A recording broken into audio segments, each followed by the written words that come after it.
에레미야 18장 1절 말씀 본다.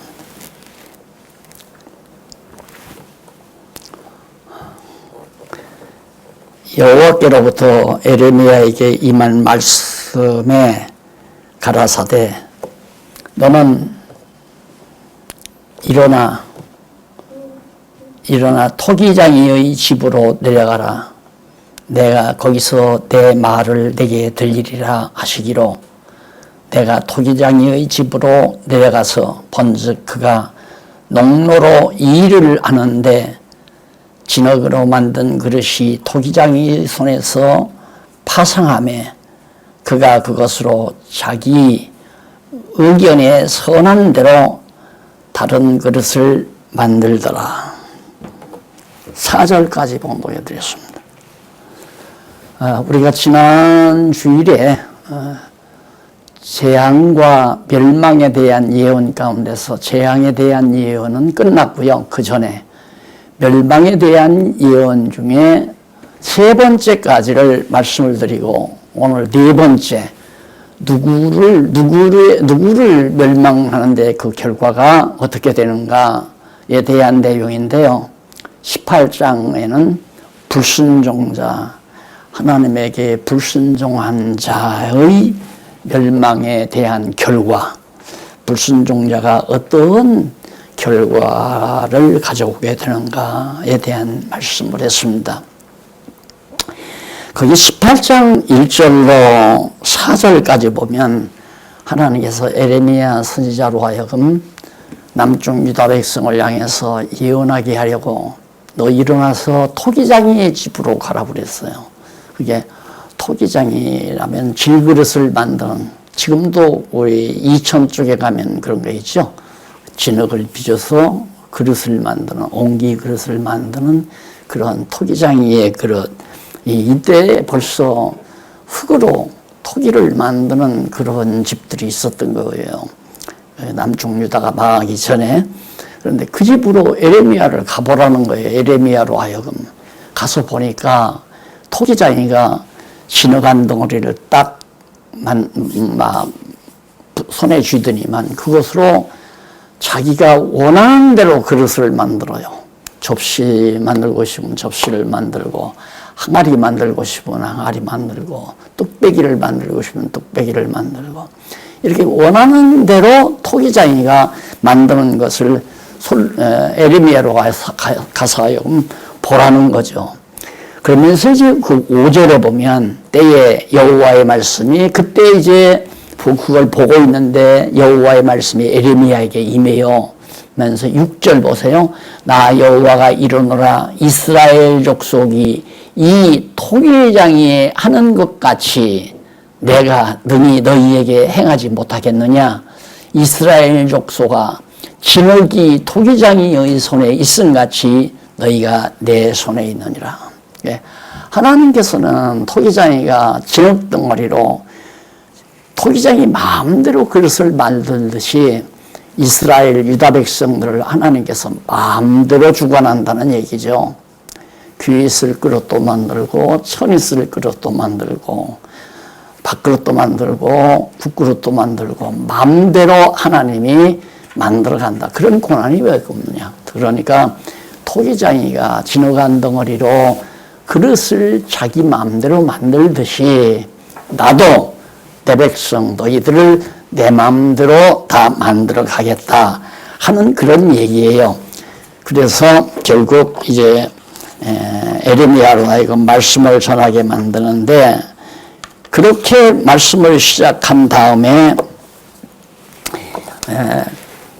그 11절로 17절에 보면 5469페이지 11절로 17절에 보면 백성의 교만과 가증함을 책망하며 멸하실 것을, 너희들이 그렇게 내 마음대로 너희들을 다 주무르고 마음대로 하는데 너희들은 교만해가지고 하나님의 뜻대로 살려고 하는 것이 아니라, 하나님의 말씀대로 순종하고 살려고 하는 것이 아니라 교만해가지고 제멋대로 살려고 한다 이거예요. 자기 생각대로, 자기 좋은 대로.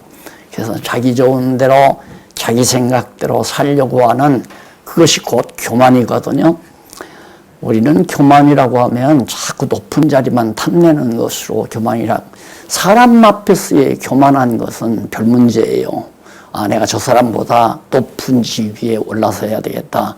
내가 저 사람보다 더 정말 힘 있는 자가 돼야 되겠다. 이것은 우리 인간 사회에서 있는 교만한 행위지만은 하나님을 대행해서 교만은 자기 마음속에 하나님의 뜻은 살필 생각을 안 하고 하나님은 무슨 어떠한 뜻을 가지고 있는가 이걸 살필 생각을 안 하고 자기 좋은 대로 살려고 하는 거예요. 그러니까 자기 좋은 대로만 살려고 하지 하나님 기뻐하시는 대로 살 생각은 하지 아니하는 그것이 가장 큰 교만이죠. 그러니까 오늘 또 이 주일 아침 우리가 이렇게 하나님의 말씀을 상고하는 것은 하나님이 기뻐하는 것이 무언가.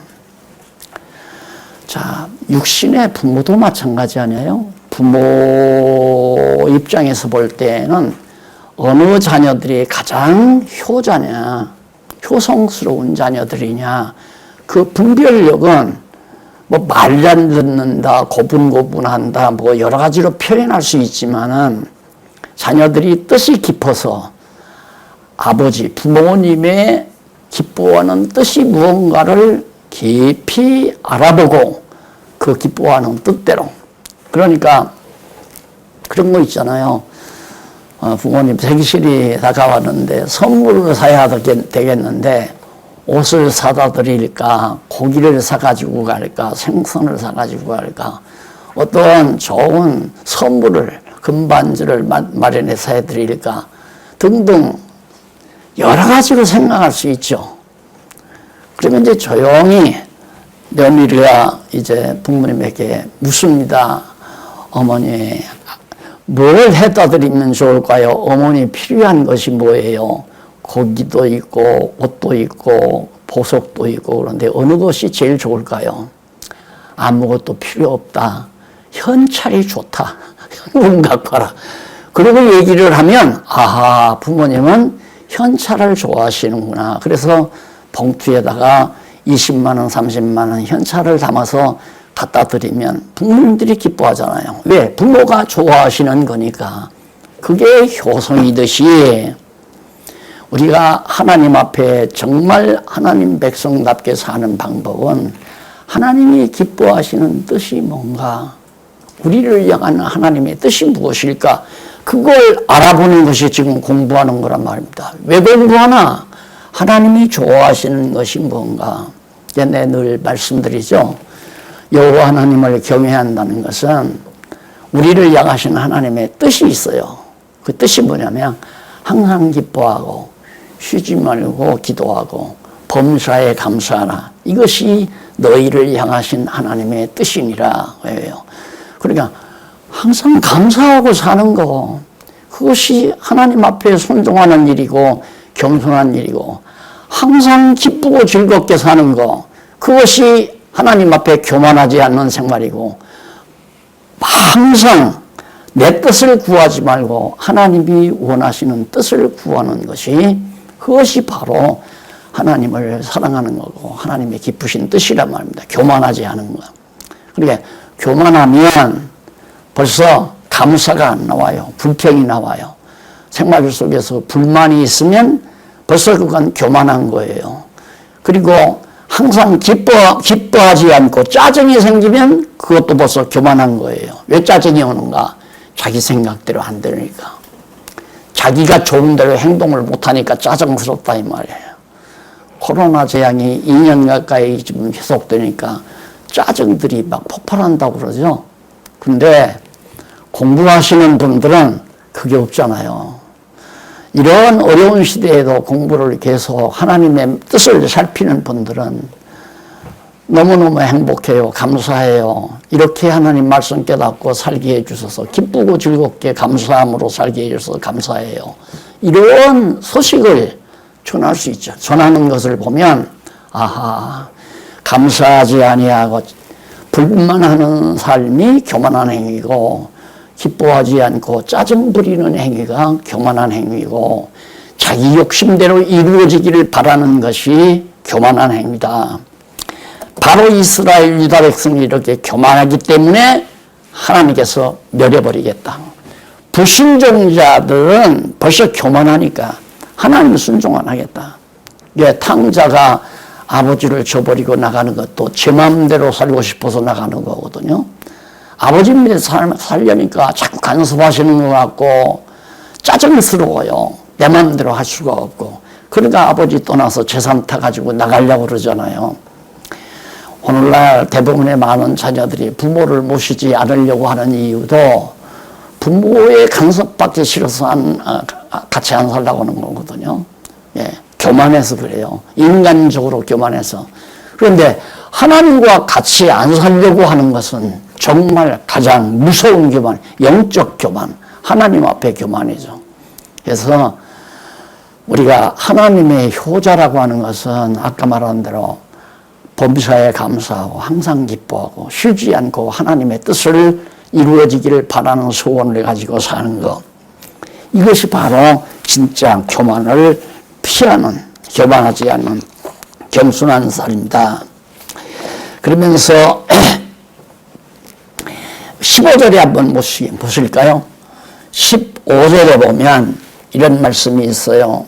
5470페이지 위에서 네 번째 줄 약간 뒷부분에 대저 내 백성은 나를 잊고 허무한 것에 분양하거니와 이러한 것들은 그들로 그 길 곧 그 옛 길에서 넘어지게 하며 곁길 곧 닥지 아니한 길로 행케 하여 그들의 땀으로 놀랍고 영영한 처소가 그들의 땅으로 놀랍고 영영한 처소가 되게 하리니. 예, 우상 섬기니까 하나님 저버리고 자기 좋은 대로 우상을 섬기니까 하나님께서 그 땅을 다 파멸시켜버리겠다. 그리고 원수들을 데려와서 다 멸망시키도록 하겠다. 그래서 저는 가장 큰 죄악은 우리 인간이 인간 앞에 짓는 죄는 서로 용서하면 돼요. 그렇잖아요? 우리 인간이 내가 권사님에게서 돈 5만 원을 훔쳐왔다면 뒤치고 권사님에게 가지고 와서 제가 5만 원 죄송해요. 순간 마음 잘못 먹고 권사님의 핸드백에서 5만 원 가져가서요. 갚으면 되고 아이고 사람인지라 때로는 그럴 수도 있죠. 하면 끝나는 거예요. 그러나 하나님 앞에 지은 죄는 하나님 앞에 용서를 받아야 되거든요. 하나님 앞에. 그런데 이스라엘 백성들은 하나님 앞에 하나님을 대적하고 우상을 섬기니까 그러면 우상 시커 섬기라고 그래서 이제 이방 백성들, 이방 나라, 바벨론, 우상 나라, 우상을 섬기며 사는 나라가 와서 다 죽이고 끌어다가 70년 동안 우상 시커 섬기고 살아보라고 데려가는 거예요. 그것이 형벌이죠. 그러니까 하나님께서는 탕자가 아버지 저 태줄 재산 주세요. 저 나가서 따로 살겠어요. 그래요. 아버지가 그 아들을 만류를 안 해요. 그런 마음을 먹고 있는 아들을 그러면 나가라. 돈 태주고 내보내잖아요. 가서 성공하라고 내보내는 거 아니거든요.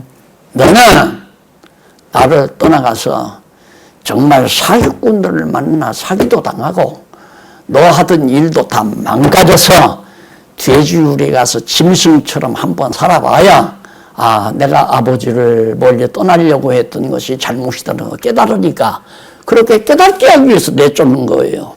그러니까 이스라엘 백성도 지금 하나님께 불순종하고 교만하다고 해서 그 죄책으로 죽이려고 붙들려 가게 하는 것이나 갈게 하려는 것이 아니라 깨닫게 하려고. 그러니까 징벌이 아니에요. 징벌. 징벌이 아니고 징계라고 그랬죠. 징벌은 아주 멸망해요.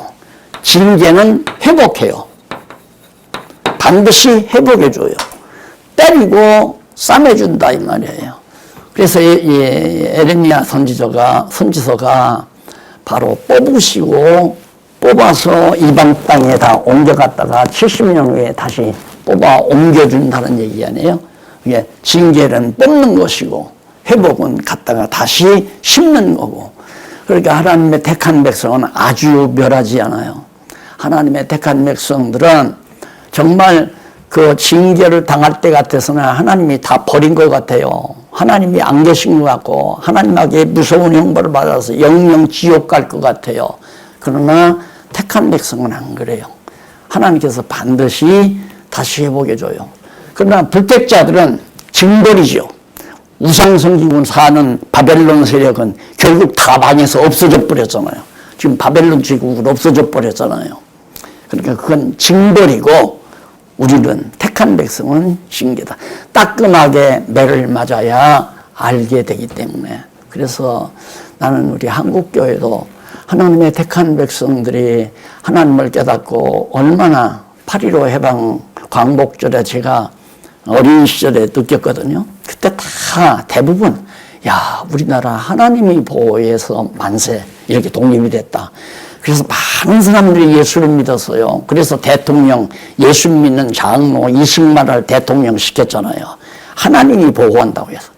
그래야 하나님께서 좀 뭐 6.25 동란 끝나고 나가지고 축복해가지고 밥 좀 먹고 살게 되니까 이제는 교회 안 나오잖아요.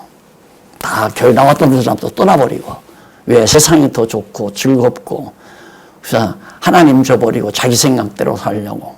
이것이 한국교회가 역시 마찬가지예요. 한국교회도 교회가 자꾸 번창을 하면 오직 하나님의 말씀 성경을 잘 가르쳐주고 하나님의 뜻을 따라 살도록 성도들을 그렇게 인도해줘야 되는데 하나님 믿고 복받아서 잘 먹고 잘 사십시오.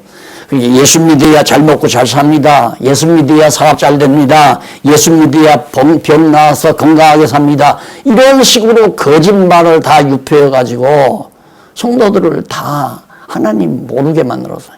그렇게 교회 나오는 것도 나를 위해 나오는 거예요. 나를 위해서. 내가 복받아 잘 살려고. 나를 위해 나오는 게 아니라 교회는 하나님의 말씀을 잘 배워서 하나님이 기뻐하시는 뜻이 뭔가 그걸 분별해가지고 하나님의 뜻을 따라 살 마음을 갖고 교만하지 않고 겸손하게 살게 하기 위해서. 겸손하게 산다는 게 그거 아니에요. 항상 기쁘고 즐겁고 감사하고 오직 하나님의 뜻만을 이루어지기를 바라는 소원 가지고 사는 거. 그 얼마나 행복한 삶이에요. 항상 기쁘고 범사에 감사하는 삶이니까. 이렇게 살도록 성도들을 양육했어야 되는데 그러지를 못했단 말입니다. 그래서 바로 18절로 23절에 보면 대적자에게 건져주시고 그들을 멸하실 것을. 그만 그 대적자들이 에레미야 선지자가 그렇게 토기장이 거기 갔다가 하나님께서 말씀이 임함으로 백성들에게 망한다. 이제 너희들 불순종하고 교만하기 때문에 하나님께서 전부 진멸한다. 망한다. 그러니까 듣기 좋은 사람도 있어요. 저놈 죽이자. 그래가지고 바른 말하는 바르게 하나님 말씀을 전하는 하나님의 말씀을 예언하는 예레미야 선지자를 붙잡아다가 두들기고 웅덩이를 파고 갔다 가두고 죽이려고 들고. 그러니 에레미야가 얼마나 괴로웠겠어요. 안 그래요? 다 모든 선지자들이 거짓말만 하는데 하나님께서 에레미야에는 특별히 말씀을 주어서 야, 너 토기장이 집에 한번 가봐. 저 흙덩어리가 없고 내 마음대로 다 토기장이가 자기 마음대로 만들지 않느냐. 내가 이스라엘 백성들을 마음대로 주무르고 마음대로 주관한다. 그런데 이스라엘 백성들은 나를 잊어버리고 우상을 섬기고 나에게 불순종하니까 내가 가만 놔두겠느냐. 이방 민족을 들어 다 망한다. 이 성도 다 망하고 사람도 많이 죽고 이러면서 예언하니까 누가 에레미야를 좋다고 해요.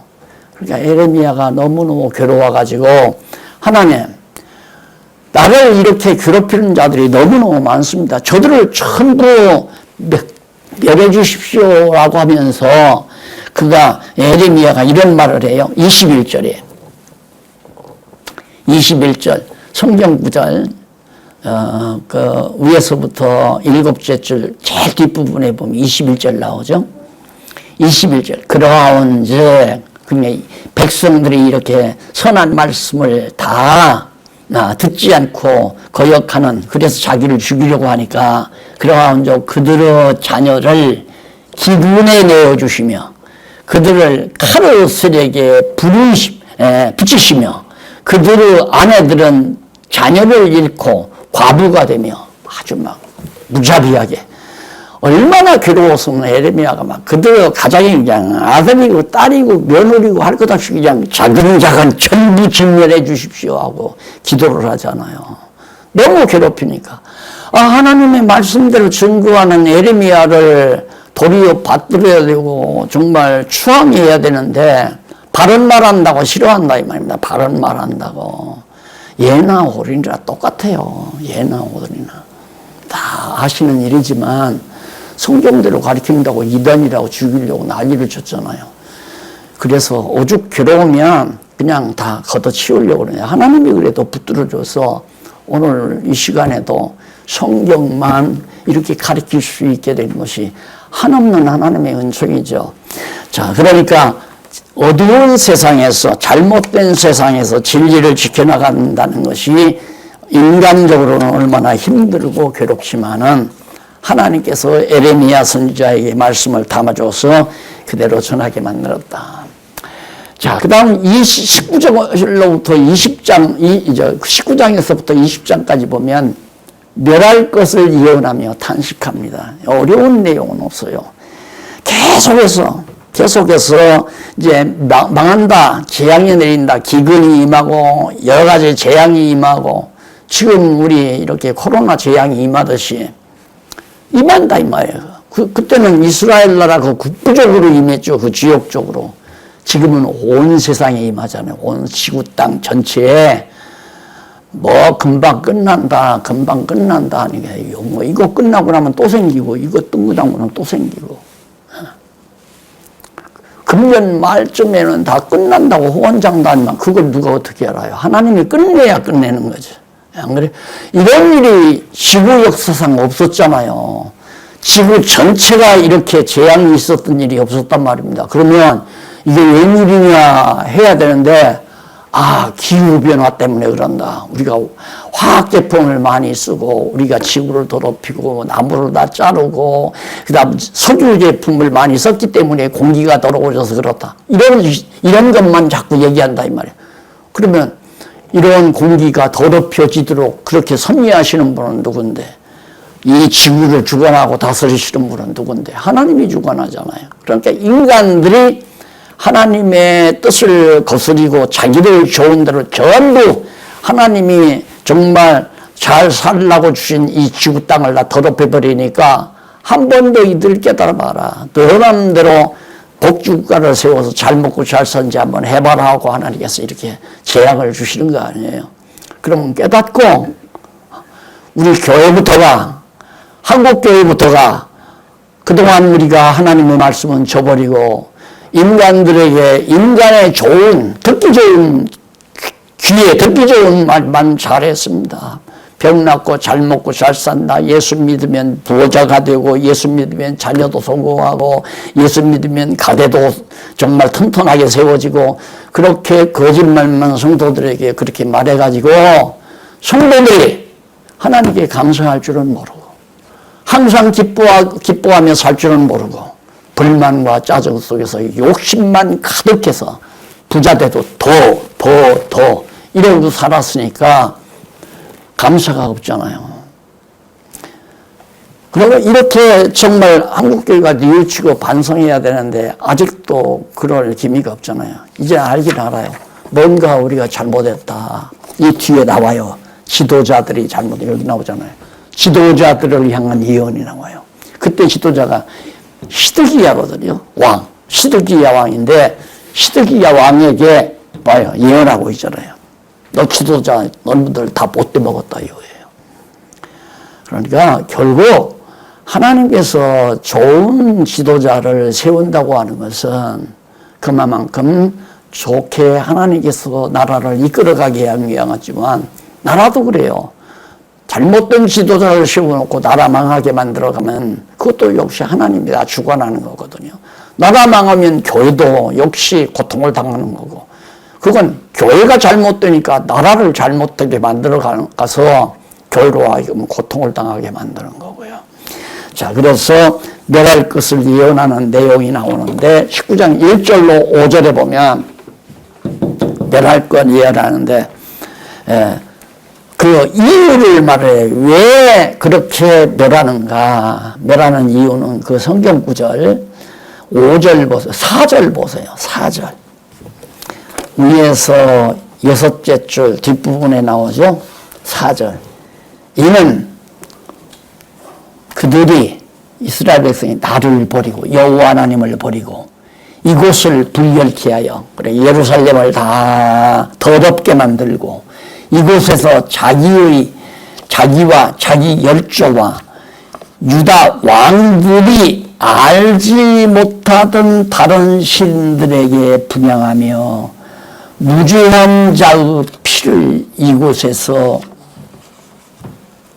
채웠음이니라. 그러니까 시드기야가 그 당시에 여호와 하나님 안 섬겼어요. 우상 섬기고 그다음 백성들을 늑탈하기 위해서 붙들어다가 막 거기서 죽여버리고 살상을 시켜버리고 이런 못된 짓을 하기 때문에 내가 유다를 가만 놔두지 않는다. 예루살렘을 가만 놔두지 않고 전부 멸하겠다 하는 내용이 5절까지 나오고요. 그 다음에 6절로부터 15절에 보면 대적에게 붙여 예루살렘과 유다를 멸하실 것을 예언합니다. 이건 앞에서부터 자주자주 나오는 얘기죠. 대적은 바벨론 제국이죠. 바벨론 제국. 바벨론 제국에게 붙이겠다. 하나님께서 붙인다. 그러니까 전쟁은 하나님께 속한 거라고 했잖아요. 전쟁이 일어났다. 예를 들면 남북전쟁이 일어났다. 이북하고 남한하고 전쟁이 붙었다. 이기고 지는 것은 누가 강대한 나라가 뒤를 봐주느냐 안 봐주느냐 거기에 달린 게 아니에요. 이기고 지는 것은 하나님께 달렸다. 전쟁은 하나님의 손에 달렸다. 그러니까 블레셋 군대하고 이스라엘하고 사울왕 때 전쟁이 붙었을 때도 군대를 말하면 이스라엘은 당할 수가 없어요. 그러니까 사울왕이 나가가지고 골리앗 장군이 거느리고 온 블레셋 군대 앞에 겁을 먹고 다 도망 나와 버렸잖아요. 패배했단 말입니다. 예루살렘에 정복당하는 건 시간 문제였어요. 그때 다윗이 혼자서 초동 목동에 조그마한 다윗이 제가 나가서 싸우겠습니다. 그래가지고 나가가지고 너는 칼과 창을 의지하고 내게 나오지만 블레셋 장군이 칼과 창 군대들을 의지하고 나왔어요. 처음에 나가니까 블레셋 장군이 야 이놈아 날 무슨 개로 강아지로 하느냐 왜 막대기 하나 가지고 나한테 싸우러 왔느냐 하찮게 여기면서 조롱을 했어요. 그러니까 다윗이 있다가 너는 칼과 창을 의지하고 내게 나오지만 나는 만군의 하나님 여호와의 이름 우리가 지금 계속 배우는 게 여호와의 이름을 알기 위해서 배우는 거 아니에요. 여호와의 이름으로 나오라 하고 돌멩이 하나 던지니까 명중에서 그냥 전쟁에서 이겨버렸잖아요. 왜 이겼는가? 여호와의 이름으로 싸웠으니까. 근데 무조건 여호와의 이름 붙였다고 되는 건가? 아니에요. 다윗에게 언약을 했잖아요. 다윗에게 네가 장차 이스라엘의 왕이 된다. 기름을 부었단 말입니다. 그러니까 이스라엘이 망하면 안 되죠. 이스라엘이 승리를 해야죠. 그러니까 만약에 다윗이 전쟁하러 갔는데 하나님은 다윗을 왕으로 세우려고 이미 기름을 부었는데 다윗이 골리앗에게 망했다? 그러면 하나님 안 계신 거죠. 하나님이 없는 거란 말입니다. 그러니까 다윗은 이스라엘의 왕으로 기름 부음을 받은 하나님의 뜻에 따라서 여호와의 이름으로 나간 거예요. 그러니까 우리가 이 세상 사는데 소위 성도로서의 성공적인 삶은 여호와의 이름으로 사는 것.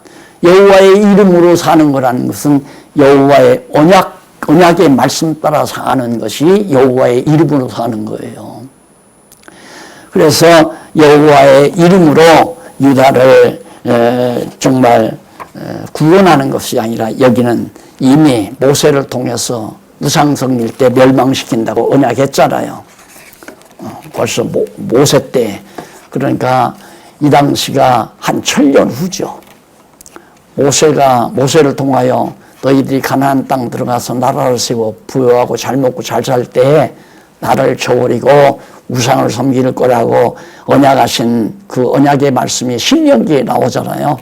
그 말씀대로 그들이 우상을 섬기게 됐고 그 말씀대로 우상을 섬기며 교만한 유다를 내가 멸한다.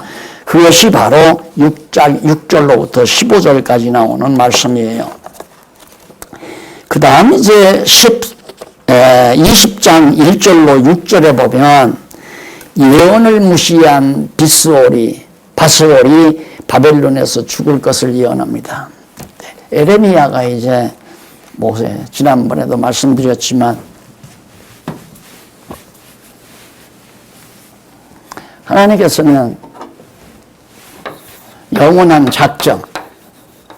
작정에 따라서 언약하시고 언약에 따라서 예언하잖아요.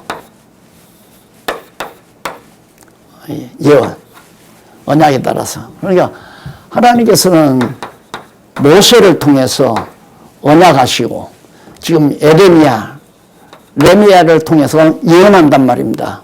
언약의 근거에서 예언하기 때문에 그 언약은 영원한 작정에 근거된 거고요. 그러니까 반드시 되게 되어 있잖아요. 그런데 바스올이라는 사람이 누구냐면 그 당시에 제사장의 대빵이에요. 제사장의 제일 우두머리란 말입니다. 그러니까 요즘으로 하면 총회장급이죠. 목사님들을 다 대표하는 총회장, 감독 이런 제일 높은 분들. 에레미야의 예언을 안 믿어요. 예언을 안 믿는다는 말은 언약을 안 믿는다는 거고, 언약을 안 믿는다는 여호와의 작정을 안 믿는다는 말이고, 나아가서는 여호와를 안 믿는 거죠. 하나님 살아계심을 안 믿는 거란 말입니다.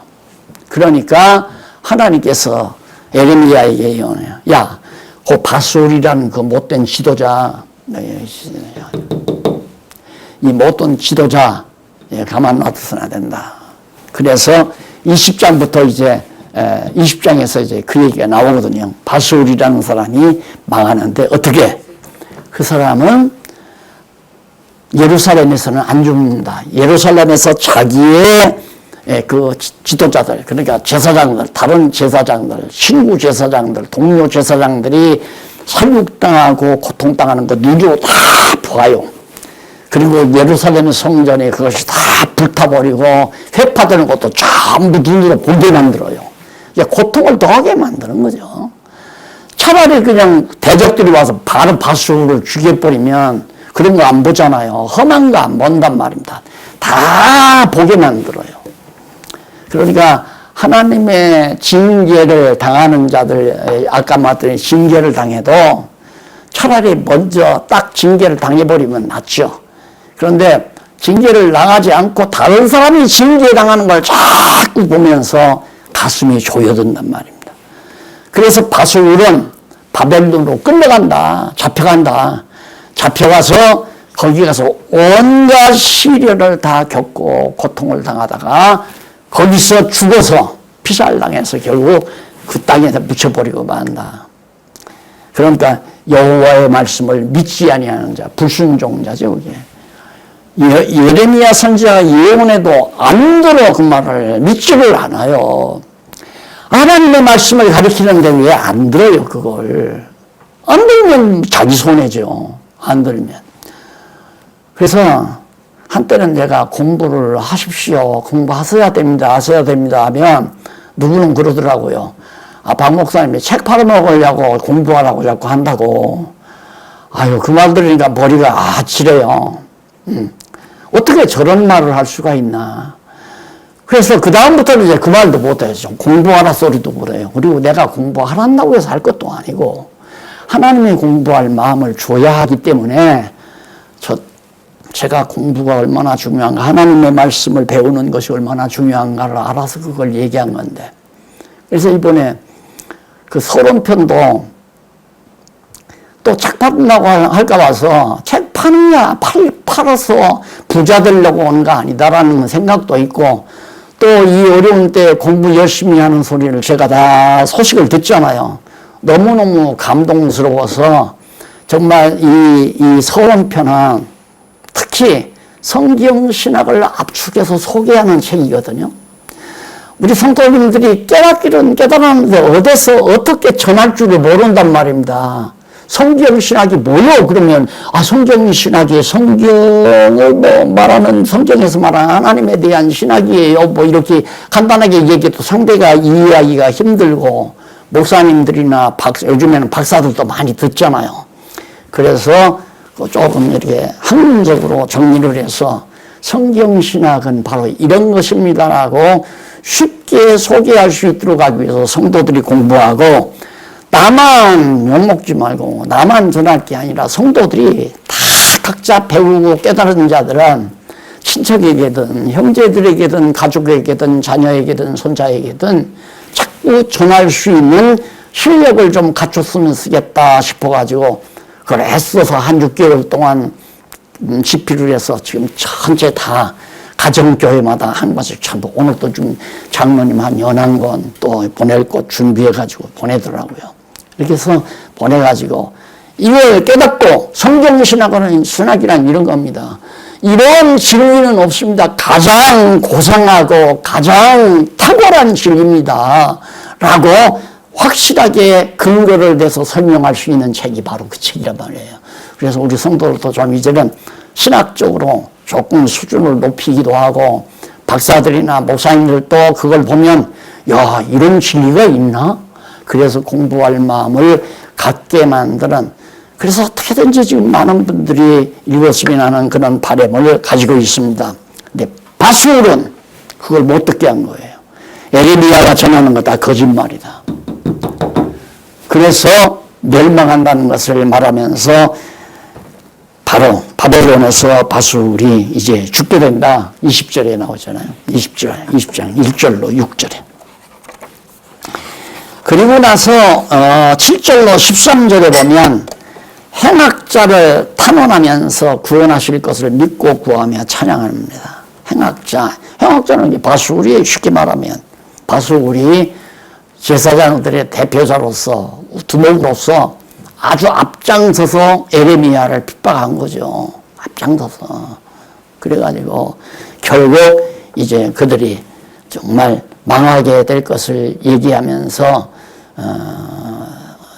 정말 이 에레미야가 하나님 앞에 간절히 간구하는 구원해 주실 것을 자기를 구원해 주실 것을 믿고 구하면서 찬양하는 하나님께 찬양하는 내용이 바로 13절까지 나옵니다.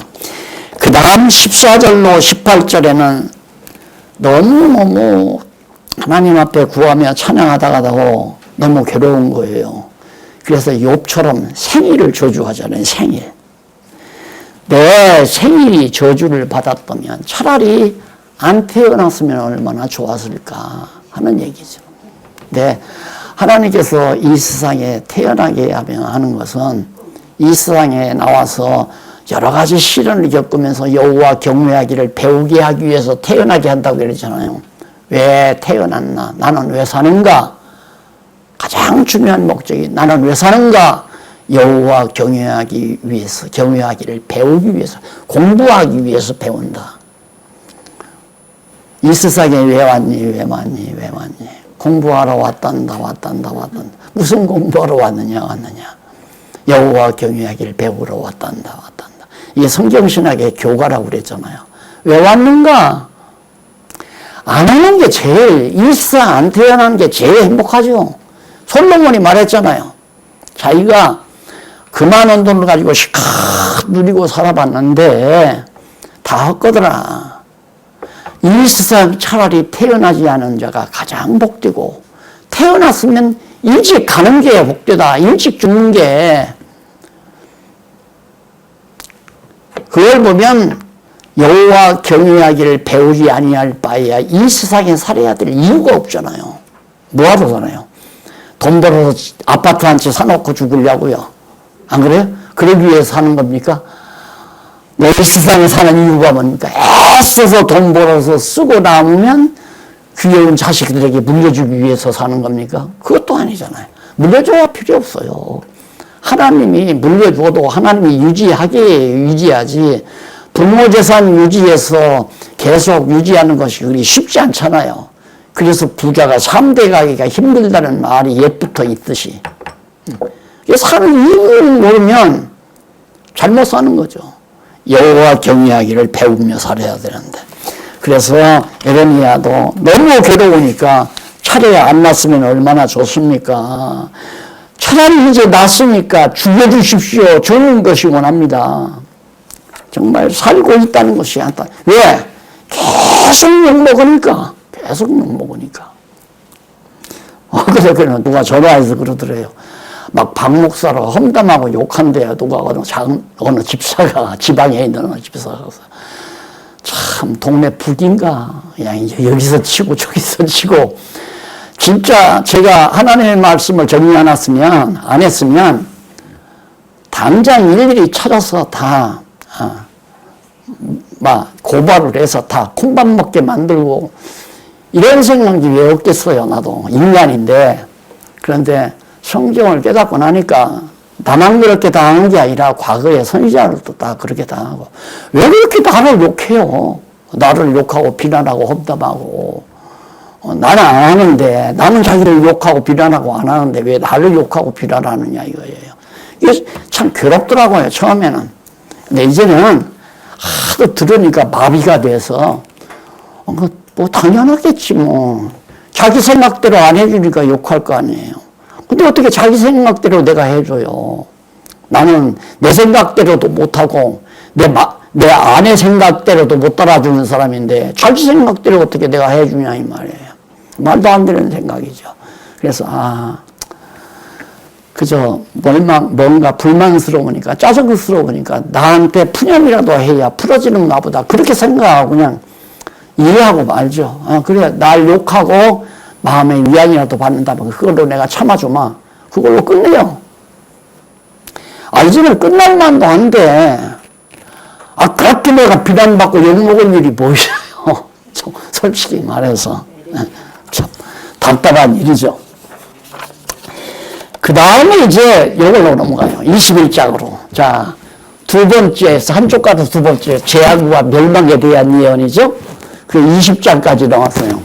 여기는 이제 유다의 멸망에 대한 예언, 구체적으로 재앙과 멸망의 방법이죠. 뭐를? 유다 백성을 멸망해 한다는 예언을 21장부터 29장까지 나와요. 이걸 앞으로 이제 공부할 거거든요. 그 공부할 것 가운데 우선 첫째, 지도자를 향한 예언 21장부터 24장까지 나오는데 그 가운데 21장에서 22장 9절까지 시드기야. 아까 내가 말했죠. 이 에레미야가 예언할 당시의 왕이 시드기야. 유다 왕이 시드기야 왕이었어요.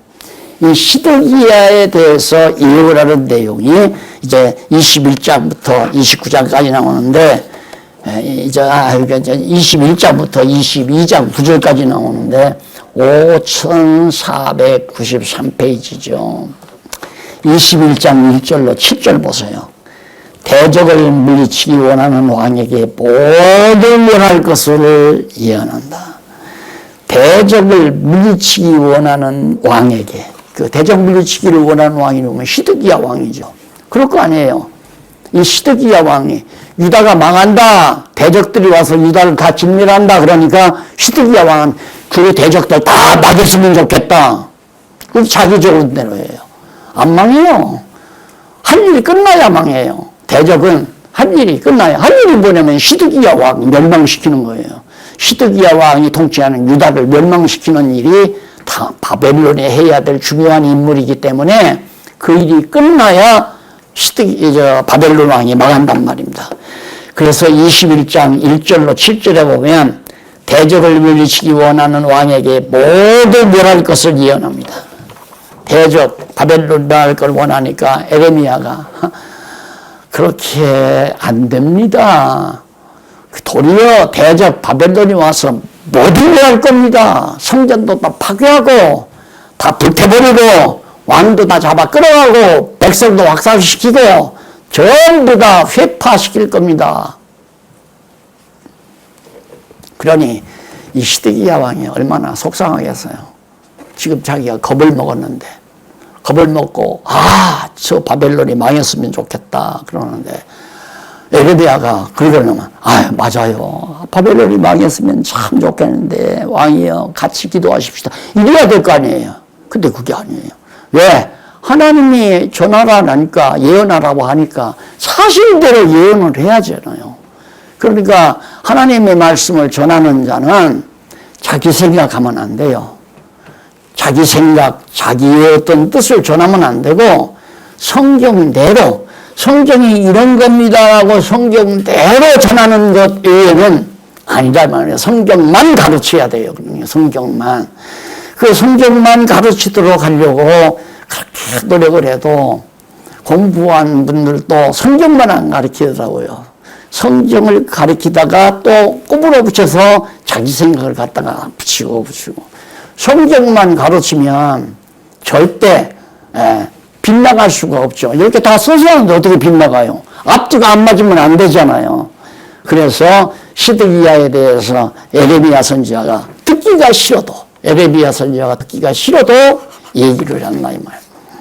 사실 이번에 나온 서론편이 전에는 그렇게 노골적으로 얘기 안 했어요. 왜? 그때는 한참 이단이라고 나를 죽이려고 한 서너 번이나 나를 이단으로 몰아붙이고 그랬잖아요. 그러니까 하나하나 쓸 때도, 그거 쓸 때도 도리어 이단 시위가 아주 맹렬해 붙어 재판 벌어질 때죠. 그러니까 혹시 교계 지도자들이 마음 상하면 안 된다 해가지고 그냥 조심조심하면서 그렇게 서론을 썼어요. 그리고는 이제 구약신학 쓰려다가 결국에는 교회가 파문이 일어나서 웅천동으로 가가지고 난리가 났잖아요. 그때 내가 병이 들고 구약신학 쓰려고다가 서론 써놓고 난리가 벌어졌기 때문에 굉장히 조심해서 썼어요. 그래 이번에는 조심 안 했어요. 사실대로 적나라하게 틀렸다, 아니다, 전통신학 아니다, 개혁파 신학도 잘못됐고 중세신학도 잘못됐고 다 성경에서 빗나가 있다, 확실하게 분별하도록 다 밝혀놔 버렸어요. 죽으면 죽지 뭐. 안 그래요? 이제 이만큼 살았는데 죽이면 말죠. 2단 되면 어때요? 2단 되면 어떻고 3단 되면 어때요? 과거 목회 도중에는 내가 박 목사 2단이다 하면 성도들이 상처도 받고 또 성도들이 교회를 떠나서 안타깝게 잘못된 길로 빠질 염려도 있고 그래서 조심조심했지만 이제는 조심할 것도 없고 사실대로 다 밝혀냈죠. 그것이 이제 이번 서론의 특징입니다. 자, 그래서 예루살렘 성을 멸하시는 구체적인 방법이 거기 다 소개되죠. 14절까지 다 구체적이 하나하나 하나도 안 남긴다. 다 그냥 완전히 바닥난다 그거예요. 22장 1절로 9절까지 22장 1절로 9절까지는 말씀을 거역함으로 예루살렘이 황무하게 된다고 예언하는 내용입니다. 어려운 얘기는 아니죠. 말씀을 거역함으로 예레미야 선지자가 예언하는 예언의 말씀, 오늘 지금 우리가 공부하는 이 예언의 말씀을 거역하는 유다 백성들도 이걸 거역하니까 예루살렘이 완전히 바닥이 난다 했어. 그래서 내가 참 들으면 속상한 얘기지만은 우리가 만약에 하나님의 말씀을 다 부정해버리면 성경신학 하나님의 말씀을 부정해버리면 여기도 다 쑥대밭이 될지 어떻게 알아요. 그런데 다행히도 수백 가정이 가만히 보니까 전 세계적으로 수백 가정들이 이 하나님의 말씀을 가정교회에서 가르치고 공부하고 방송을 통해서 공부하고 신문을 통해서 공부하고 책자를 통해서 공부하고 이번에 해보니까 이게 전체가 나오잖아요. 가정 숫자가 전체 공부하는 가정 숫자가 와 하나님께서 정말 놀랍다. 누가 비행기 타고 쫓아다닌 것도 아니고 중국 몇 번 갔다 왔죠. 중국에도 지금 자꾸 확산되어 가잖아요. 자꾸.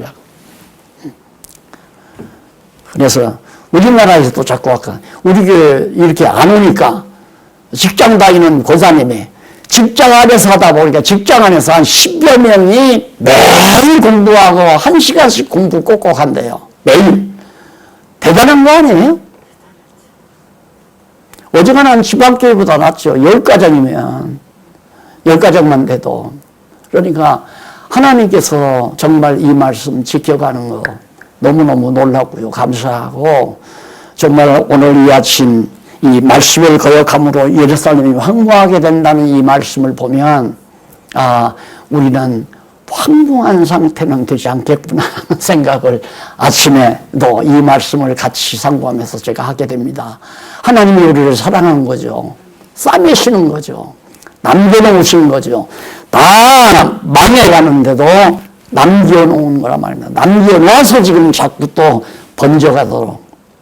예, 처음에 말씀운동 일어나서 전국에 막 대도시마다 막 난리 났잖아요. 성경 공부 모임들이. 그래가지고 도금 내가 가서 목회하랍니다 하니까 결국 가서 자기들 삶의 직장 만들다 보니까 교회가 다 망해버렸잖아요. 그냥 하나님의 말씀만 계속 전파했어야 돼. 그리고는 자꾸 고쳐가기 시작하고, 성경신학이 다가 아니다. 성경신학이 다가 아니면 무슨 주석신학이 다인가요? 역사신학이 다인가요? 성경신학이 다지요. 성경이 말하는 하나님에 대한 진리가 다지. 뭐가 있어요? 성경 위에 뭐가 있느냐 말입니다. 그건 매우 잘못되는 거예요. 결국은 하나님께서 이제 오리지널로 정확하게 성경이 말하는 하나님은 이런 하나님입니다. 꼬박꼬박 몇십 년 걸쳐서 기록하게 만들고 그 기록된 바탕 위에서 지금 점점 가정교회들이 성장하도록 이렇게 코로나를 막 일으켜가지고 교회 모이지부터. 왜? 모이면 기적이만 하니까. 사람 많이 모이면 네가 장로 될래, 내가 장로 될래, 저기 바라보고 저기 바라보고. 목사 눈초리가 누구에게 가까이 가는가, 어느 사람을 장로를 시키는 거가 목사가, 이런 것만 내가 30년 겪어봤잖아요. 서로 기적이야. 네가 높으냐 내가 높으냐. 이 기존 제도가 그러니까 우리도 구역 지구 구역 이런 식으로 해서 쭉 해놨더니만 구역 담당은 높은 거고 지구 담당은 높은 거고 구역 담당은 낮은 거고 그래가지고 막 싸움이 일어나고. 그러니까 모이지 말아라. 모이면 인간의 더러운 냄새 나니까 하나님 말씀이나 열심히 우선 가정교회부터 튼튼하게 해라. 그래서 가정교회들이 튼튼하고 견고해지면 이제는 그런 믿는 것과 하는 것이 하나 된 가정들이 모이면 기적이 할 것도 없고, 아이고 권사님은 은사를 받아서 그 일을 하시는구만. 나도 하고 싶어 하고 같이 협력하고. 직분이 모두가 은사인데 일을 안 하면서 명예적으로만 가지려고 하는 거니까 그 잘못된 교회를 지금 하나님께서 다 흩어버리고 올바른 교회를 세워가기 위한 하나님의 작업. 우리가 조금은 지엽적으로 마음이 아파도 참고 견디면서 소망을 가지고 하나님의 선하신 뜻을 갈망하면서 범사에 감사하고 항상 기뻐하는 그런 아름다운 귀한 하나님 앞에서의 겸손한 삶이 이루어지기를 간절히 소원하면서 오늘 말씀 드립니다. 기도하십시다. 전능하신 하나님 아버지 감사합니다. 오늘 또 귀한 말씀 저희들에게 허락해 주시고 성경이 말하는 하나님이 어떠한 분이신가를 깨달아 다시 한번 여호와의 이름을 배워나갈 수 있게 하심을 진심으로 감사합니다. 한국교회 사랑하심을 감사합니다. 아주 멸하지 아니하시고 하나님께서 다시 일으켜주시고 꺼져가는 등불마저 끄지 아니하시는 하나님의 크신 사랑을 다시 한번 감사하면서 다음 주일 만날 때까지 주의 평강이 함께해 주시옵소서. 예수님 이름으로 기도드립니다. 아멘.